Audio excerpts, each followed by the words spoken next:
Read the first question.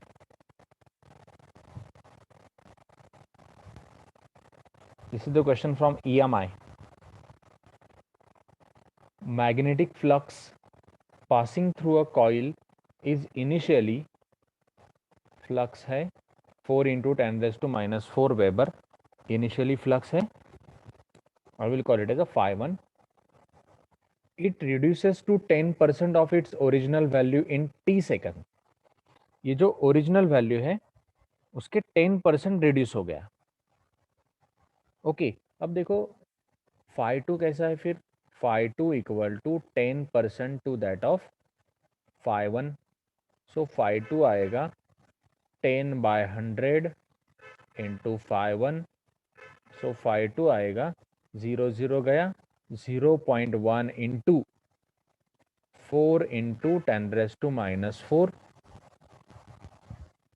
So phi 2 आएगा हमारा 0.4 into 10 raise to minus 4 weber. ये phi 2 and phi 1 तो उसने दिया है. फाई 1 है 4 into 10 raise to minus 4 weber. तो ये फाई 1 एंड फाई 2 दोनों के वैल्यू हमारे पास आ गए. ओके, अब देखते हैं आगे क्या बोलता है. ये कितने टाइम में हुआ. टी सेकंड में हुआ. फाई 2 से फाई 1 टी सेकंड में हुआ. If the EMF induced is, EMF उसने दिया है 0.72 into 10 raise to minus 3 volt. Then T second is, मतलब हमें टाइम यहाँ पे फाइंड आउट करना है.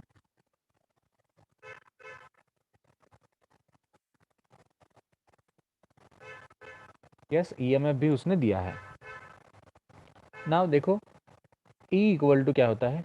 E equal to D phi by D T होता है. नंबर ऑफ टर्न्स मेंशन नहीं है यहाँ पे, मतलब n नहीं आएगा यहाँ पे. E equal to D phi by D T. Okay, now this D phi by D T and E is given. मुझे निकालना है डी टी. तो देखो डी टी अगर निकालना है, टाइम अगर मुझे निकालना है, तो मुझे करना पड़ेगा डी फाई बाई ई.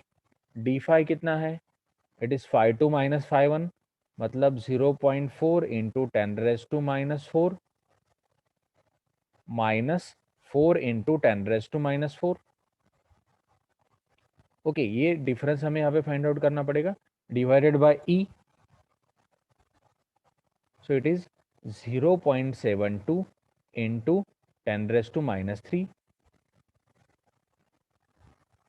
दिया है, क्वेश्चन में दिया है. नाउ यहाँ पे प्लस माइनस मैटर नहीं करता है.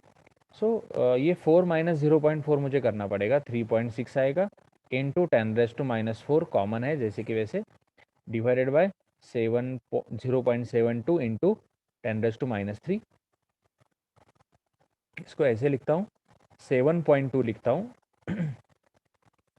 Into 10 raise to minus 4. Okay, अब ये 10 raise to minus 4, 10 raise to minus 4 गया, ये आएगा 1/2 मतलब 0.5. तो टाइम कितना आएगा हमारा 0.5 second. Option C. E equal to D five by D T किया है. सीईटी को पूछा है 2016 में.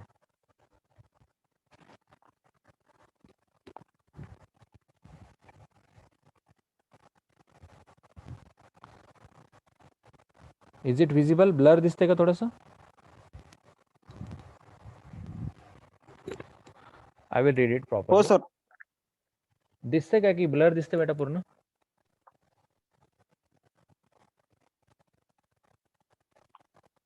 थोडं दिसतंय. ओके, ब्लर दिसतंय सर. ब्लर दिसते.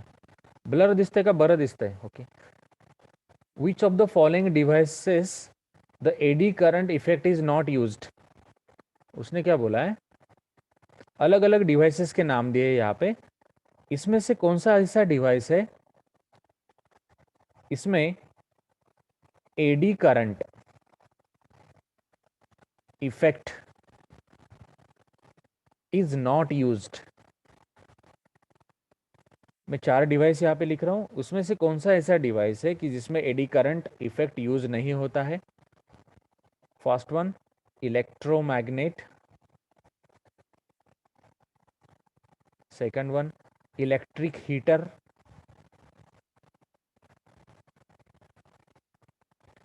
इंडक्शन फर्नास,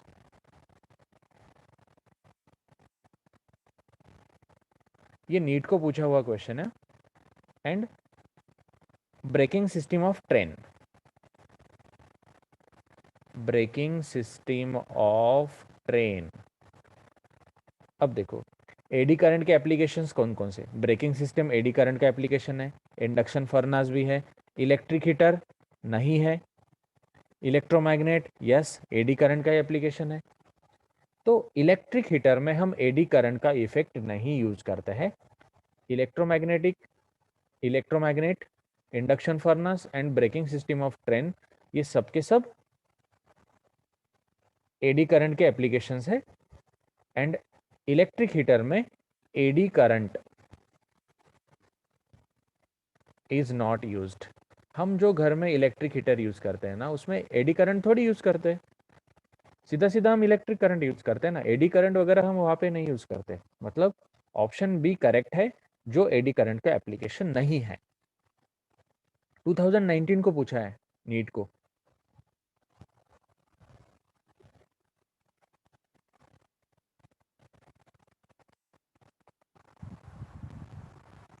नेक्स्ट वन,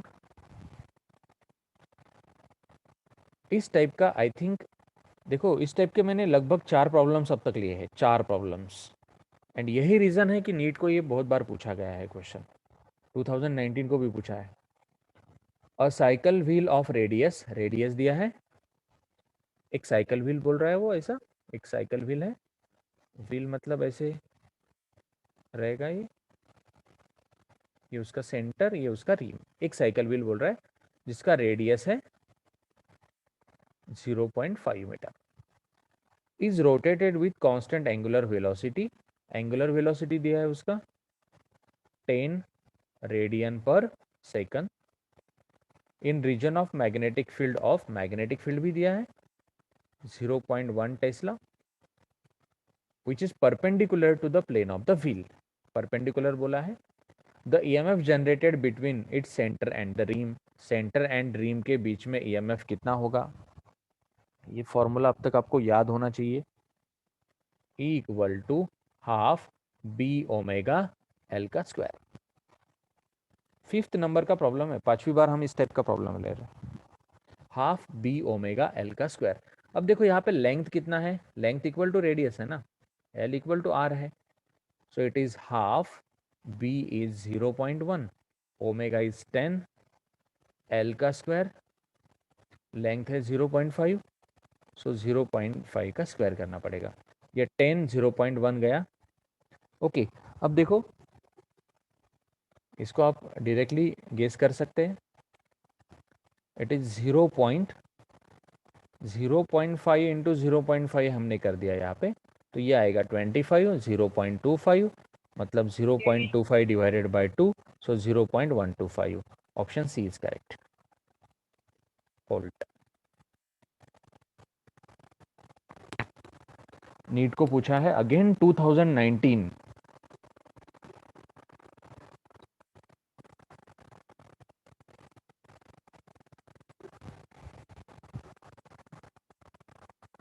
ये सीईटी को पूछा है question. A coil of inductance L है, is connected to an AC source of EMF E, capital E बोला है, जिसको हम स्मॉल e बोलते हैं, उसने इसको कैपिटल E बोला है, फ्रीक्वेंसी है F, the current in the coil is, current निकालना है बस। ओके अब देखो ये सर्किट कौन सा है, L कनेक्ट किया है, मतलब ये इंडक्टिव सर्किट है, ये इंडक्टिव सर्किट है, यहाँ पे रेजिस्टेंस XL होगा, फिर रेजिस्टेंस कितना होगा XL। अब देखो हमारा फॉर्मूला एक ही होता है, E equal to I R, बराबर है E equal to I R, इस सर्किट के लिए बना दो। E कितना है बोल रहा है वो, कैपिटल E है, I हमको निकालना है, एंड RL कितना होगा XL, R कितना होगा XL, RL नहीं, R होगा XL, सो I हमें फाइंड करना है, I equal to E divided by XL। अब ऑप्शन की तरफ देखो, E है सब ऑप्शन में E, यस यहाँ पे E स्क्वायर दिख रहा है, मतलब E यहाँ पे होना चाहिए, XL is nothing but omega L ना, so omega can be written as a 2πf L. So XL क्या आएगा 2πf L. So E divided by 2πf L. Option B is correct.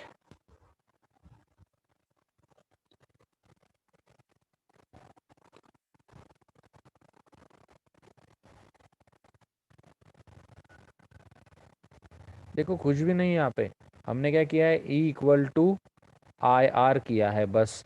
E equal to ई की जगह पे capital E लिया, आई जैसे कि वैसे आर की जगह पे लिया एक्सएल. सो आई निकालना है तो E divided by XL. So E divided by XL मतलब omega L. E divided by omega मतलब 2πf L. खत्म, आ गया answer. Option B is correct.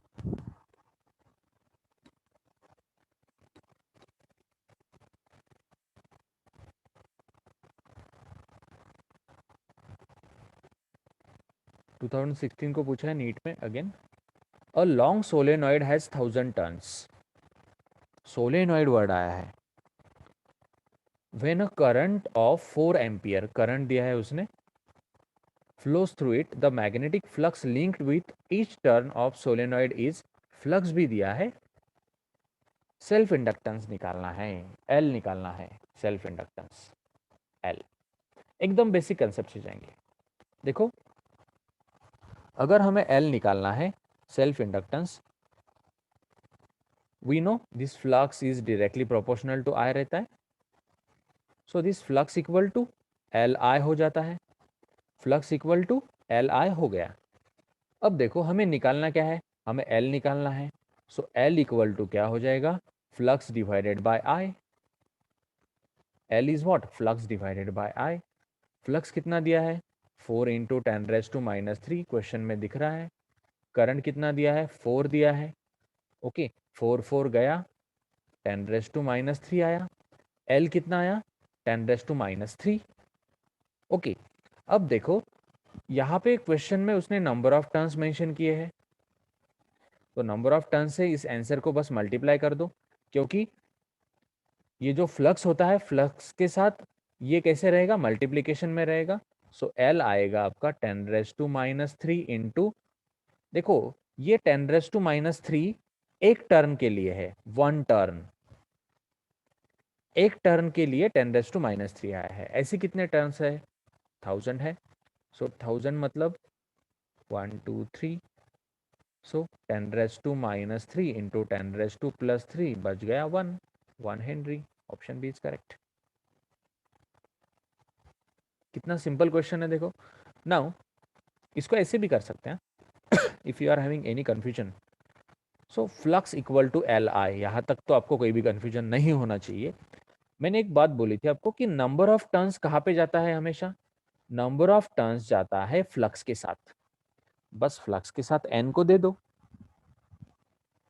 L निकाल दो. L equal to N flux divided by I. N number of turns कितना है 10⁻³. Flux कितना है 4 × 10⁻³ करंट कितना है 4. 4 गया बचा कितना 1. वही आंसर आ रहा है वापस से. कैसे भी करो आप, आंसर 1 निकालो बस.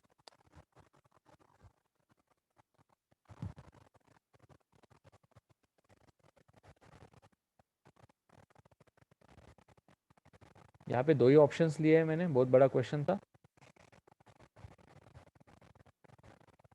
Read the question. A uniform magnetic field E is restricted within a region of radius R. मतलब मैग्नेटिक फील्ड जो है इस रेडियस R इतने ही रीजन में यहाँ पे है, इतने ही रीजन में है मैग्नेटिक फील्ड, इसके बाहर नहीं गया है. The magnetic field changes with time at a rate dB/dt. इस रेट से मैग्नेटिक फील्ड आपका चेंज हुआ है dB/dt. Loop 1 of radius capital R is greater than small r. Okay ये जो लूप 1 हम यहाँ पे देख रहे हैं, तो इसमें देखिए small r and capital R दिख रहा है. ये स्मॉल r है यहाँ पे, एंड ये है इधर कैपिटल R. ये कैपिटल R है एंड ये इधर स्मॉल r है. वही बोला है उसने consider. Loop 1 of radius capital R greater than small r encloses the region 1. मतलब स्मॉल r रेडियस ये कैपिटल R के अंदर आता है, and loop 2 of radius capital R is outside the region of magnetic field as shown in the figure. Loop 2 obviously दिख रहा है कि मैग्नेटिक फील्ड के कहाँ पे है, बाहर है, और ये फिगर में शो किया है। Then the EMF generated is, देखो एकदम सीधी बात है, ये लूप है, इसके अंदर ही पूरा का पूरा मैग्नेटिक फील्ड है एंड इसका रेडियस है स्मॉल आर। इसको इनक्लोज किया है एक और लूप में जिसका रेडियस है कैपिटल आर। ओके, इतनी सी बात है। Then the EMF generated is, अब देखो यहाँ पे एक लूप है, उसके बाजू में एक दूसरा लूप आपको दिख रहा है, ये सेकंड लूप यहाँ पे उसके बाजू में प्रेजेंट है। अब देखो कंसेप्ट क्या है, हमें पूछा है ईएमएफ। ईएमएफ मतलब क्या, D phi by D T होता है। Okay, now EMF is what, D phi by D T. Now it is D by D T of flux means what, B A. Angle यहाँ पे mention नहीं है, flux मतलब क्या, B A ना। Flux equal to A B C होता है, सी मतलब कॉस थीटा होता है, एंगल मेंशन नहीं है। ओके, तो फ्लक्स इक्वल टू क्या आएगा, बी ए लिखो या फिर ए बी लिखो। फ्लक्स की जगह पे क्या लिख दिया मैंने, ए बी। अब देखो यहाँ पे ए है समझो पाई आर स्क्वायर, ये हो गया D B by D T into this pi R square. मतलब हमारे जो ऑप्शन है उसमें जिस ऑप्शन में D B by D T into pi R square है वो ऑप्शन हमारा करेक्ट होना चाहिए। अब देखो समझो एक से ज्यादा इसमें D B by D T into pi R square है, तो यहाँ पे चेंज हो सकता है। ये D B by D T कहाँ पे है, D B by D T into pi R square in loop 1 and 0 in loop 2। अब देखो कंसेप्ट क्या हो रहा है, आप बोलेंगे सर म्यूचुअल इंडक्टेंस होगा यहाँ पे। म्यूचुअल इंडक्टेंस इधर किधर जाएगा, म्यूचुअल इंडक्टेंस ये फर्स्ट लूप एंड ये सेकंड लूप के बीच में होगा, ये इधर नहीं जाएगा म्यूचुअल इंडक्टेंस। ओके, यहाँ पे मैग्नेटिक फील्ड तैयार हुआ है तो इस लूप तक ये मैग्नेटिक फील्ड एक्सपीरियंस होगा, सेकंड लूप तक मैग्नेटिक फील्ड नहीं जाएगा। मतलब आपका ईएमएफ कितना है, D B by D T into pi R square. Okay, कौन से लूप में है, फर्स्ट लूप में होगा एंड सेकंड लूप में ईएमएफ कितना होगा, जीरो होगा। सेकंड लूप का यहाँ पे कोई भी रिलेशन नहीं है, इसलिए उसने ऑप्शन 1 करेक्ट बोला है, ऑप्शन ए इज करेक्ट। ये सेकंड ऑप्शन जो दिख रहा है इसने क्या बोला है, 0 इन लूप 1। अब देखो लूप 1 में 0 कैसे रह सकता है, बिल्कुल भी नहीं रहेगा लूप 1 में 0। एंड 0 इन लूप 2 ऑल्सो, नहीं बिल्कुल नहीं, silly option. Okay, so option A मुझे प्रॉपर लग रहा है, so I will take the option A.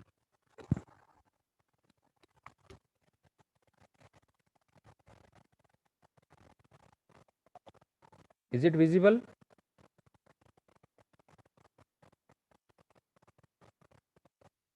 I will read it. A 800 turn coil of effective area.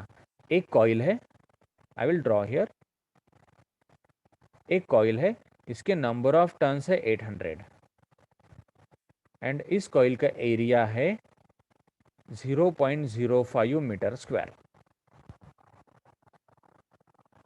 Okay, now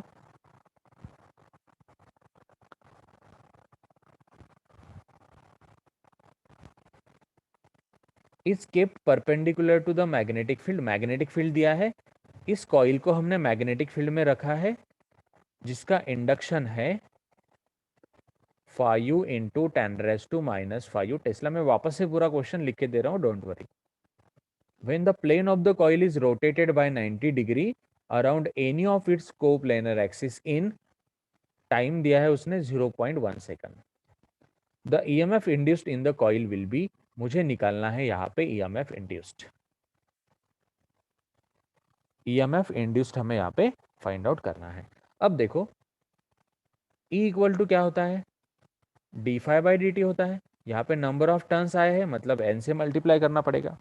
so ये हो गया E equal to n D phi by D T. Now यहाँ पे flux नहीं दिया है, हमारा given data आप देखो अच्छे से, फ्लक्स नहीं दिया है तो flux equal to A B C करना पड़ेगा हमें।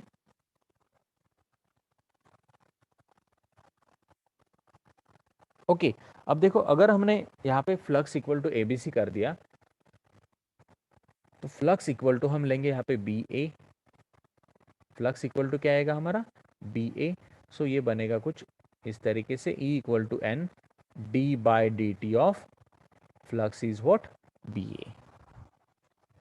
Okay, now flux equal to आ गया यहाँ पे बी ए। अब अलग अलग वैल्यूज दिए है, बस यहाँ पे रख दो। सो ई इक्वल टू एन दिया है 800। नाउ बी का वैल्यू कितना दिया है यहाँ पे, बी मुझे दिख रहा है 5 इंटू 10⁻⁻⁵। ए दिया है 0.05।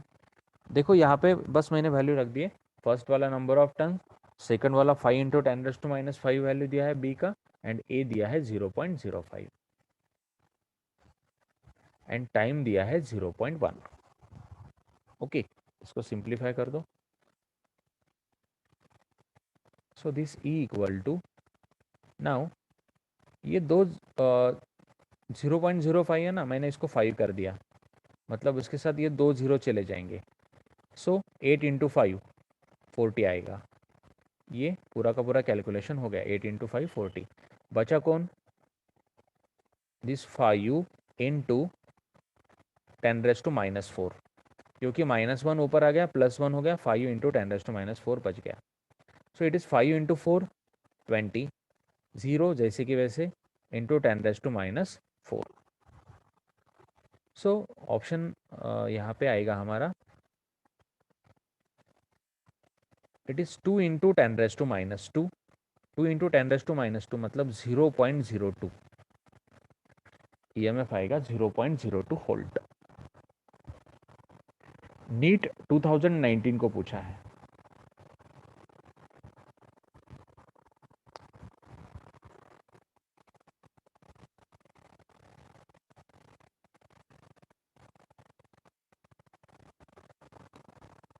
This question is from AC circuit. Read the question. JEE मेनला विचारलेला आहे 2020ला. पूर्ण क्वेश्चन एकदा रीड करा सगळ्यांनी. This is the question from AC circuit. AC सर्किटच्या रिलेटेड हा क्वेश्चन आहे.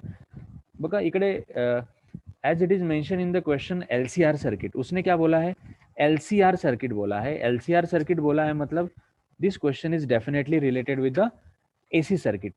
नाउ अ LCR सर्किट बिहेव्स लाइक अ डैम्प्ड हार्मोनिक ऑसिलेटर. मतलब यहाँ पे उसने दो कंसेप्ट मर्ज किए हैं. वो कंसेप्ट है डैम्प्ड ऑसिलेशन का फर्स्ट क्वेश्चन एंड LCR का सेकंड वन. देखो दो क्वेश्चन को उसने यहाँ पे मर्ज अप कर दिया है. क्या बोल रहा है, LCR सर्किट बिहेव्स लाइक अ damped harmonic oscillator. LCR circuit damped harmonic oscillator बोल के काम कर रहा है. Comparing it with a physical spring mass damped oscillator. Damped oscillator के साथ उसको कंपेयर करो बोल रहा है. Having damping constant B, the correct equivalence would be. तो दोनों का इक्विवेलेंस किस तरीके से आएगा. अब देखो दोनों चैप्टर हमने देखे हैं. ये डैम्प्ड हार्मोनिक ऑसिलेटर का फॉर्मूला आपको याद होगा, damped harmonic oscillator. Okay, oscillation का ये कंसेप्ट है, ऑसिलेशन चैप्टर में दिया है. If you remember, m d²x/dt² plus b dx/dt plus kx equal to 0. इस तरीके का फॉर्मूला होता है डैम्प्ड हार्मोनिक ऑसिलेटर का. ये हमने ऑसिलेशन चैप्टर में ऑलरेडी देखा है. अब देखो LCR सर्किट के साथ उसका इक्विवेलेंस बनाओ, ऐसा उसने बोला है. नाउ इसमें आपको एक लॉजिक मैं बताता हूँ, इसमें क्या करना है. वहां पे जो मास होता है, मास LCR सर्किट में हमारा सेल्फ इंडक्टेंस होता है. जैसे वहां पे मास काम करता है ना, ऑसिलेशन को जो अपोज करता है, यहाँ पे इंडक्टेंस क्या करता है, करंट को अपोज करता है. तो मास L के इक्विवेलेंट होता है. ओके, वहां पे डिस्प्लेसमेंट जो होता है, यहाँ पे चार्ज मूव होता है. वहां पे पार्टिकल्स का डिस्प्लेसमेंट होता है, यहाँ पे चार्ज मूव होता है सर्किट में. तो ये इक्विवेलेंस बस आप यहाँ पे दिमाग में आपको रखना है. उसके हिसाब से ये फॉर्मूला देखो कैसे बनेगा, L d²q/dt² प्लस, अब यहाँ पे सेकंड जो कांस्टेंट होता है, डैम्पिंग कांस्टेंट हम उसको बोलते हैं, डैम्पिंग कांस्टेंट. यहाँ पे उसका रोल परफॉर्म करता है रेजिस्टेंस R. तो B के जगह पे हम रखेंगे R again it is D Q by D T. Okay, बचा कौन, एल आर, एंड के की जगह पे हमें लिखना है 1/c।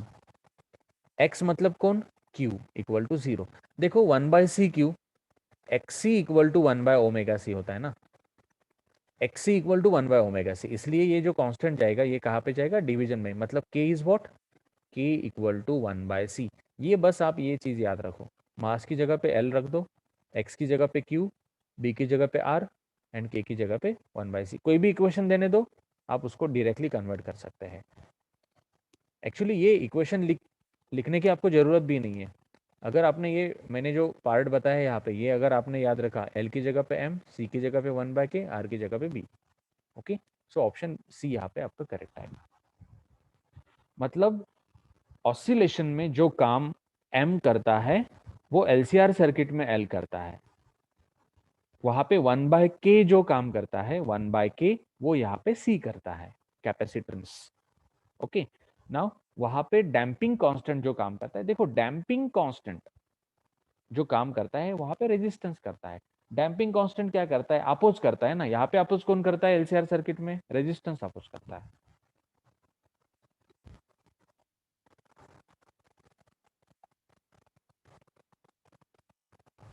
Read the next one, NEET को पूछा है 2016 को।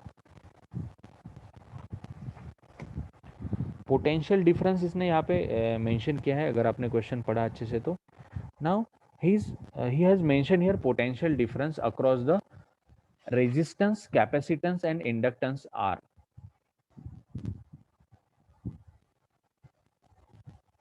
दिया है 80 volt, 40 volt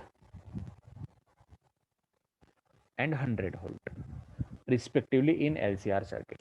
the power factor of the circuit is, आपको यहाँ पे निकालना है power factor of the circuit. Now देखो एक बार क्वेश्चन रीड करो अच्छे से।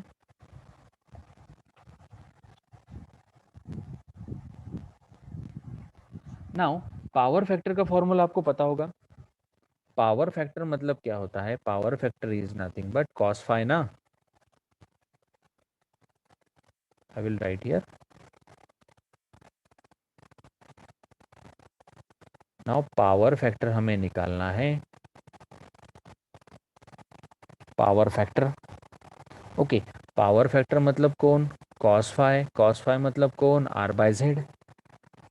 Okay, now cos phi equal to R by Z, मतलब मुझे आर बाय जेड बस यहाँ पे निकालना है। पर देखो यहाँ पे जो वोल्टेज दिए है एल सी आर के, तो potential differences across resistance, capacitance and inductance, मतलब ये ई आर है। ओके, ये ई सी है, एंड ये जो है ये ई एल है। Okay, now E L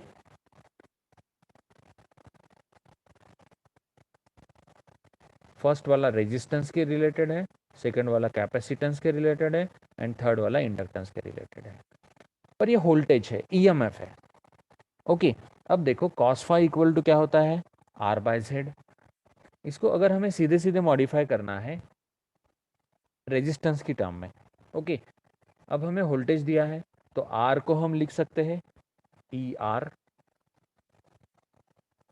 okay, क्योंकि यहाँ पे करंट आएगा, यहाँ पे भी करंट आएगा, दोनों कैंसिल हो जाएंगे। ओके, जेड क्या रहता है, जेड को इसके टर्म में हम लिख पाएंगे ई आर का square plus E L minus E C का square, E L minus E C का स्क्वायर।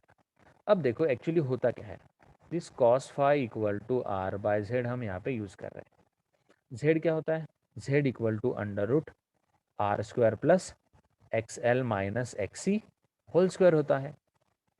ओके, एंड ये जो है ऊपर का रेजिस्टेंस, रेजिस्टेंस जो होगा ये जेड है, Z equal to under root this value. अब देखो आर, आर क्या आएगा in terms of its EMF, ये आएगा E R. Now this resistance is R, इसका ईएमएफ कितना होता है, ई आर होता है। इसका ईएमएफ कितना होता है, ईआर, इसका ईएल, इसका EC. E equal to I R की फॉर्मेट में बस इसको कन्वर्ट कर दो, मतलब आर क्या हो जाएगा, R equal to E by I. अब देखो इसका ई डिवाइडेड बाय आई, इसका ई डिवाइडेड बाय आई, दोनों आई आई कैंसिल हो गए, इन टर्म्स ऑफ ईएमएफ आपका फॉर्मूला बन गया। बस इसको सिंप्लीफाई करो। ई आर कितना आया आपका, ई आर दिया है 80। Okay, under root E R का स्क्वायर मतलब 80 का square plus E L, E L दिया है 100, E C, E C is 40। Okay,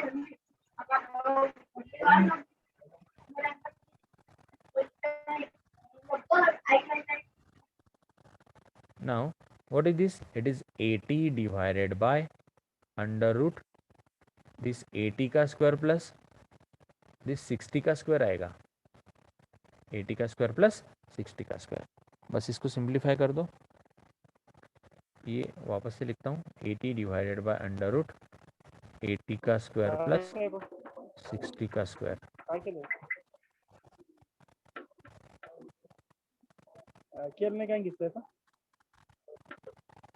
so if you are doing this calculation, ये फाइनल आंसर आता है आपका 0.8।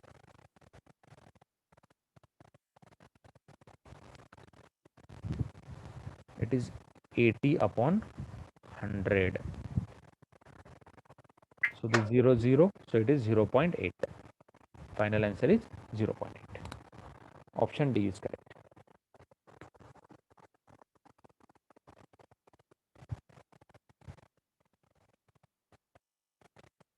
The LC parallel resonant circuit.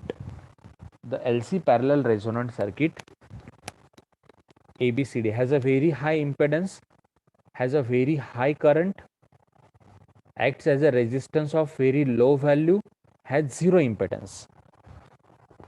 देखो यहाँ पे क्वेश्चन, ये थियरी क्वेश्चन दिया है उसने सीधे सीधे, एंड यहाँ पे जो सर्किट उसने मेंशन किया है एलसी पैरेलल रेजोनेंट सर्किट उसने बोला है।